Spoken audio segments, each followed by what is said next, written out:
Good morning student. अभी हम अपनी पाठ्य पुस्तक संचयन में पढ़ रहे थे चैप्टर 1 हरिहर काका। तो अभी हम उसमें पेज नंबर 11 में जाएंगे। जब उससे पूछा गया इस कमरे में क्या है, तब उसने जवाब दिया अनाज है। जब हरिहर काका के भाई और पुलिस वाले ठाकुर बाड़ी में जाते हैं और वहाँ के महंत लोगों से पूछते हैं कि इस कमरे में क्या है, तो वहाँ के महंत लोग जवाब देते हैं कि इसमें अनाज है। पुलिस इंचार्ज भी अभी यही सोच ही रहे थे कि कमरे का ताला तोड़कर देखा जाए या छोड़ दिया जाए। अचानक उस कमरे के दरवाजे के भीतर से धक्का देना शुरू किया। पुलिस के जवान सावधान हो गए। जब वहाँ पुलिस वाले पूछ रहे थे कि इस कमरे में क्या है, तो वहाँ हरिहर का महंत लोगों ने बताया कि वहाँ अनाज है। तो उसी टाइम थोड़ी देर में वहाँ अंदर से आवाज़ आती है। ऐसे लगता था कि कोई भीतर से धक्का दे रहा हो, और वो आवाज़ सुनकर के पुलिस के जवान सावधान हो गए। ताला तोड़कर कमरे का दरवाज़ा खोला गया। कमरे के भीतर हरिहर काका जिस स्थिति में मिले उसे देखकर उनके भाइयों का खून खौल उठा। उस वक्त अगर महंत पुजारी या अन्य नौजवान साधु उन्हें नजर आते तो जीते जी उन्हें नहीं छोड़ते। यानी हरिहर काका को महंत लोगों ने ऐसी हालत में बंद किया था जिसको देख करके हरिहर काका के भाई गुस्सा होने लगे। हरिहर काका के हाथ और पांव तो बांध दिए गए थे, उनके मुंह में कपड़ा ठूंसकर बांध दिया गया था। हरिहर काका जमीन पर लुढ़कते हुए दरवाजे तक आए और पैर से दरवाजे पर धक्का लगाया था। यहाँ ठूंसकर बांधना यानी मुंह में कपड़ा डालकर बांधना। महंत लोग हरिहर काका को मुंह में कपड़ा डालकर बांधे थे। हरिहर काका जमीन में पांव के बल चलते हुए आकर दरवाजे पर आवाज दिए थे। काका को बंधन मुक्त किया गया। मुंह से कपड़े निकाले गए। हरिहर काका ने ठाकुरबाड़ी के महंत पुजारी और साधुओं की काली करतूतों का पर्दाफाश करना शुरू किया कि साधु नहीं, डाकू, हत्यारे और कसाई है। उन्हें इस रूप में कमरे में बंद कर गुप्त दरवाजे से भाग गए। उन्होंने कई सादे और लिखे हुए कागजों पर जबरन अंगूठे का निशान लिए आदि। महंत लोगों ने हरिहर काका को मुंह में कपड़ा डाल दिया। उनका हाथ पैर कपड़े से बांध करके सादे कागज पर वो हरिहर काका के निशान लेने की कोशिश किए थे। हरिहर काका ने देर तक अपने बयान दर्ज कराए। उनके शब्द से साधुओं के प्रति नफरत और घृणा व्यक्त हो गई। जीवन में कभी किसी के खिलाफ उन्होंने इतना नहीं कहा होगा जितना ठाकुरबाड़ी के महंत और पुजारी और साधुओं के बारे में कहा। यानी महंत लोगों, लेखक के कहने का तात्पर्य है कि महंत लोगों ने हरिहर काका के साथ ऐसा व्यवहार किया था कि हरिहर काका को महंत लोगों के प्रति बहुत घृणा हो गई थी। ऐसा हरिहर काका ने कभी किसी के लिए नहीं कहा होगा जैसा महंत लोगों के लिए उस टाइम कहा। जब हरिहर काका पुनः अपने भाइयों के परिवार के साथ रहने लगे, इस बार उन्हें दालान पर नहीं घर के अंदर रखा गया था। किसी बहुमूल्य वस्तु की तरह सजाकर छिपाकर उनकी सुरक्षा के लिए रिश्ते नाते में जितने सुरमा थे सबको बुला लिया गया। हथियार जुटा लिए गए थे। 24 घंटे पहरे दिए जाने लगे। अगर किसी आवश्यक कार्यवश काका घर से गांव में निकलते तो 4-5 की संख्या में हथियारों में लैस लोग उनके आगे पीछे चलते। रात में चारों तरफ से घेर कर सोते। भाइयों ने ड्यूटी बांध ली थी। आधे लोग सोते तो आधे लोग जागकर पहरा देते थे। यहाँ लेखक के कहने का तात्पर्य है कि महंत लोगों ने जब ऐसा किया तो हरिहर काका के भाई हरिहर काका की सुरक्षा के लिए अपने रिश्तेदारों में से आदमी बुलवाया। हरिहर काका कभी बाहर जाते तो 4 लोग उनके साथ में जाते थे, और हरिहर काका के भाइयों ने ऐसा सोच रखा था कि उनके 2 भाई सोएंगे और 2 भाई जागेंगे। ठाकुरबाड़ी का दृश्य भी बदल गया। एक से एक खूंखार लोग ठाकुरबाड़ी में आ गए। उन्हें देखकर ही डर लगता था। गांव के बच्चे तो ठाकुरबाड़ी की ओर जाना बंद कर दिया। हरिहर काका को लेकर गांव प्रारंभ से ही 2 वर्गों में बंट गया था। इस नई घटना को लेकर दोनों तरफ प्रतिक्रियाएं व्यक्त की जाने लगी। यानी ठाकुरबाड़ी के महंत लोग भी ऐसे खूंखार लोगों को अपने ठाकुरबाड़ी में इकट्ठा कर लिए कि बच्चों ने ठाकुरबाड़ी यानी भगवान कृष्ण के मंदिर में जाना बंद कर दिया, और दोनों तरफ ऐसे ही क्रियाएं चल रही थी। और अब हरिहर काका और सीधे साधे भोले भाले किसान के अपेक्षा चतुर और ज्ञानी हो चले थे। वह महसूस करने लगे थे कि उनके भाई अचानक उनको आदर, सम्मान और सुरक्षा प्रदान करने लगे हैं। उनकी वजह उन लोगों के साथ उनका सगे भाई का संबंध नहीं बल्कि उनकी जायदाद है, अन्यथा वे उनको पूछते तक नहीं। इसी गांव में जायदादहीन भाई को कौन पूछता। हरिहर काका को अब सब नजर आने लगा। महंत की चिकनी चुपड़ी बातों के भीतर सच्चाई भी वह जान गए। ठाकुर जी के नाम पर वह अपना और अपने साधुओं का पेट पालता है। उसमें धर्म और परमार्थ से कोई मतलब नहीं है। निजी स्वार्थ के लिए साधु होने और पूजा पाठ करने का ढोंग रचाया। साधु के बाने में महंत पुजारी और उनके अन्य सहयोगी लालची और कुकर्मी हैं।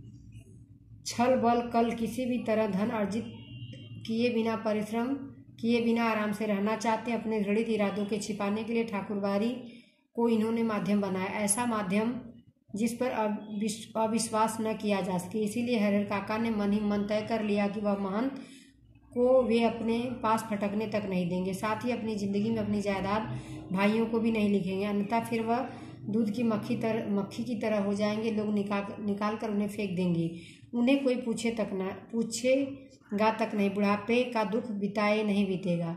यहाँ लेखक के कहने का तात्पर्य है कि हरिहर काका महंत लोगों को देख करके उनको समझ में आने लगा। हरिहर काका वह सीधे साधे किसान नहीं रह गए। जब उनके भाई सेवा करते थे तो हरिहर काका समझ गए कि यह उनके भाई उनकी सेवा नहीं कर रहे हैं, बल्कि उनके जमीन जायदाद की लालच में कर रहे हैं। उन्होंने सोच रखा कि महंत लोग भी अधर्म के रास्ते पे चल रहे हैं। उन लोगों ने खाने जीने का जरिया मंदिर बना रखा है, उनको मेहनत नहीं करना। वह जानते हैं कि भगवान की पूजा करेंगे तो कोई उनके ऊपर अविश्वास नहीं करेगा, और उसी को मंदिर को जरिया बना करके वो खाते थे और आराम से रहते थे। काका ने सोच लिया था कि वह अपनी जमीन जायदाद अपने जीते जी अपने भाइयों को नहीं देंगे, नहीं तो वह लोग भी जैसे दूध की मक्खी को निकाल के फेंक दिया जाता है वैसे उनको भी निकाल करके फेंक देंगे। लेकिन हरिहर काका कुछ और सोच रहे थे और वातावरण कुछ दूसरा ही तैयार हो रहा था। ठाकुरबारी से जिस दिन उन्हें वापस लाया गया उसी दिन से उनके भाई और रिश्ते नाते के लोग समझाने लगे, विधिवत अपनी जायदाद वे अपने भतीजों के नाम लिख दे। जब वह ऐसा नहीं करेंगे तब तक महंत की गिद्ध दृष्टि उन पर लगी रहेगी। सिर पर मंडरा रहे तूफान से मुक्ति पाने के लिए उनके समक्ष अब यही एकमात्र रास्ता था। यहाँ समक्ष का अर्थ होगा सामने। हरिहर काका यही सोच रहे थे। तब तक हरिहर काका के भाई और उनके जो सगे संबंधी थे वो बोल रहे थे कि महंत लोगों की नज़र तुम्हारे जमीन पे है तो तुम अपने भाई के बच्चों को जमीन लिख दो ताकि वह तुम्हारे पर नज़र नहीं रखे।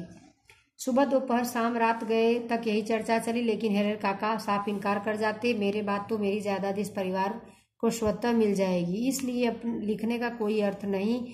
महंत ने अंगूठे के जबरन जो निशान लिए हैं उसके खिलाफ मुकदमा हमने किया है। जब हरिहर काका के रिश्तेदार हरिहर काका को समझाते हैं कि तुम अपनी जमीन भाई के लड़कों के नाम लिख दो, तो लेखक हरिहर काका से कहते हैं स्वतः, यानी जब तुम नहीं रहोगे तो खुद ही तुम्हारी जमीन तुम्हारे भाइयों को मिल जाएगी, लिखने की कोई ज़रूरत नहीं है। और जो महंत लोगों ने निशान जबरदस्ती, यहाँ जबरन का अर्थ होगा जबरदस्ती, जब हरिहर काका का महंत लोग जबरदस्ती जो निशान लिए हैं हरिहर काका ने कहा कि उसके खिलाफ उनको मुकदमा करना चाहिए। भाई जब समझाते समझाते हार गए तब उन्होंने डांटना और जवाब देना शुरू किया, लेकिन हरिहर काका इस रास्ते भी राजी नहीं हुए। स्पष्ट कह दिया कि अपनी जिंदगी में वह नहीं लिखेंगे। बस एक रात उनके भाइयों ने भी वही रूप धारण कर लिया जो महंत और उनके सहयोगियों ने धारण किया था। हरिहर काका को अपनी आंखों पर विश्वास नहीं हुआ।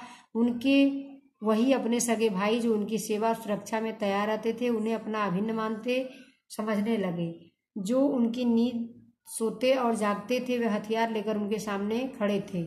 कह रहे थे सीधे मन से कागजों पर जहाँ जहाँ जरूरत है अंगूठे से निशान बनाते चलो, अन्यथा मारकर यहीं घर के अंदर गाड़ देंगे। गांव के लोगों को कोई सूचना तक नहीं मिलेगी। यहाँ लेखक के कहने का तात्पर्य है कि हरिहर काका के भाई उनको समझाते कि तुम अपनी जायदाद लिख दो। हरिहर काका ने जब ऐसा नहीं किया तो हरिहर काका के भाइयों ने भी वही किया जो महंत ने किया था। यह देख करके हरिहर काका को अपनी आंखों पर विश्वास नहीं हुआ कि उनके खुद के भाई उनको मारने पीटने के लिए मार पीट रहे हैं। और उन लोगों ने कहा कि अगर तुम इस पे कागजों पे निशान नहीं करोगे तो घर के अंदर मार के गाड़ देंगे, यानी अंदर जमीन के अंदर गाड़ देंगे। गांव वालों को किसी बात की खबर तक नहीं मिलेगी। अगर पहले वाली बात होती तो हरिहर काका डर जाते। अज्ञान की स्थिति में वही मनुष्य मृत्यु से डरते हैं। ज्ञान होने के बाद तो आदमी आवश्यकता पड़ने पर मृत्यु को वरण करने को तैयार हो जाता है। हरिहर काका ने सोच लिया था कि ये सब एक ही बार उन्हें मार दें वह ठीक होगा, लेकिन अपनी जमीन लिखकर रमेशर की विधवा की तरह से जिंदगी घुट घुट कर मरे यह ठीक नहीं होगा। रमेशर की विधवा को बाला फुसलाकर उसके हिस्से की जमीन रमेशर के भाइयों ने लिखवा ली। शुरू में तो उसका खूब आदर मान किया गया, लेकिन बुढ़ापे में उसे दोनों जून खाना देने उन्हें अखरने लगा। अंत में उनकी दुर्गति हुई। गांव के लोग देखकर सिहर जाते। हरिहर काका को लगता है कि अगर रमेशर की विधवा ने अपनी जमीन नहीं लिखी होती तो अंत समय उसे लोग पांव पखारते होते। अब यहाँ लेखक हरिहर काका पहले की भांति नहीं थे, पहले के जैसे नहीं थे। हरिहर काका को समझ में आने लगा कि बार बार मैं जमीन अगर लिख दूंगा तो बार बार मुझे परेशानी होगी। इससे अच्छा है कि अगर ये लोग मुझे मारते हैं तो भले एक ही बार में मार डालें और मेरी जमीन ले लें, लेकिन मेरे जीते जी मैं इनको जमीन नहीं लिखूंगा। अब यहाँ रमेशर उसी गांव का आदमी था जिसकी मृत्यु हो गई थी और उसकी पत्नी ने अपनी जमीन उसके घर वालों को लिख दी थी, जिससे उसके बुढ़ापे में उसकी बहुत दुर्गति हुई। यह सब लेखक काका के सामने हुआ था। तो लेखक काका इन सब चीज़ों से सतर्क हो गए थे। उनको ऐसे लगा था कि जैसे रमेशर की पत्नी के साथ हुआ वैसे हरिहर काका के भी साथ होगा। इसके लिए हरिहर काका अपनी जमीन लिखने के लिए इनकार कर दिए थे। हरिहर काका गुस्से में खड़े हो गए और गरजते हुए कहा, मैं अकेला हूँ, तुम सब इतने हो, ठीक है मुझे मार दो, मैं मर जाऊंगा, लेकिन जीते जी एक धूर जमीन भी तुम्हें नहीं लिखूंगा। तुम सब ठाकुर बाड़ी के महंत पुजारी से तनिक भी कम नहीं। देखते हैं कैसे नहीं लिखोगे। लिखना तो तुम्हें ही है ही, चाहे हंस के लिखो चाहे रो के। लेखक काका गुस्से में गरजते हुए यानी गरजना यानी तेज बोलना। हरिहर काका तेज बोलते हुए कहते हैं कि मैं अकेला हूँ, तुम लोग इतने लोग हो, तुम लोग चाहे जो करो, मैं मेरी जमीन नहीं लिखूंगा, तुम्हें जो करना हो कर लो, तुम लोग भी ठाकुर बाड़ी के पुजारी से कम नहीं हो। तब हरिहर काका के भाई कहते हैं कि तुम्हें लिखना तो पड़ेगा चाहे जैसे। हरिहर काका के साथ उनके भाइयों की हाथापाई शुरू हो गई। हरिहर काका अब उस घर से निकलकर बाहर गांव में भाग जाना चाहते थे, लेकिन उनके भाइयों ने उन्हें मजबूती से पकड़ लिया। प्रतिकार करने पर अब वो प्रहार भी करने लगे। अकेले हरिहर काका कई लोगों से जूझ सकने में असमर्थ रहे। फलस्वरूप उन्होंने अपनी रक्षा के लिए खूब जोर जोर से चिल्लाना शुरू कर दिया। अब भाइयों को चेताया कि मुंह तो उन्हें पहले ही बंद कर देना चाहिए था। उन्होंने तत्क्षण उनके मुंह में कपड़ा ठूस दिया, लेकिन ऐसा करने से पहले ही काका की आवाज़ गांव तक पहुंच गई थी। टोला पड़ोस के लोग दालान में जुटने लगे थे। ठाकुर बाड़ी के पक्षधरों के माध्यम से तत्काल यह खबर महंत जी तक चली गई, लेकिन वहां उपस्थित हरिहर काका के परिवार और रिश्ते नाते के लोग गांव के लोगों को समझा देते और परिवार का निजी मामला है, इससे दूसरों को क्या मतलब। लेकिन महंत जी ने वह तत्परता और फुर्ती दिखाई जो काका के भाइयों ने भी नहीं दिखाई थी। वह पुलिस की जीप के साथ आ धमके। लेखक के कहने का तात्पर्य है कि हरिहर काका के भाई भी उनके साथ हाथापाई करने लगे, उनको मारने पीटने लगे। उसके बाद जब हरिहर काका आवाज़ निकालते हैं तो उन लोगों ने भी वही किया जो महंत लोग किए थे। हरिहर काका के मुंह में कपड़े डाल दिए थे, लेकिन हरिहर काका के मुंह में कपड़े डालने से पहले ही हरिहर काका की आवाज़ गाँव तक पहुँच गई। पास पड़ोस के लोग इकट्ठा हो गए। तो जब पास पड़ोस के लोग इकट्ठा हो जाते हैं तो हरिहर काका के नात रिश्तेदार और उनके भाई कहते हैं कि हमारे घर का निजी मामला है। तब पास पड़ोस के लोग महंत लोगों को बताते हैं और महंत लोग वहां पुलिस लेके आ जाते हैं। तो विद्यार्थी मित्रों, यहाँ इसके आगे हम आने वाले अपने पीरियड में पढ़ेंगे। धन्यवाद।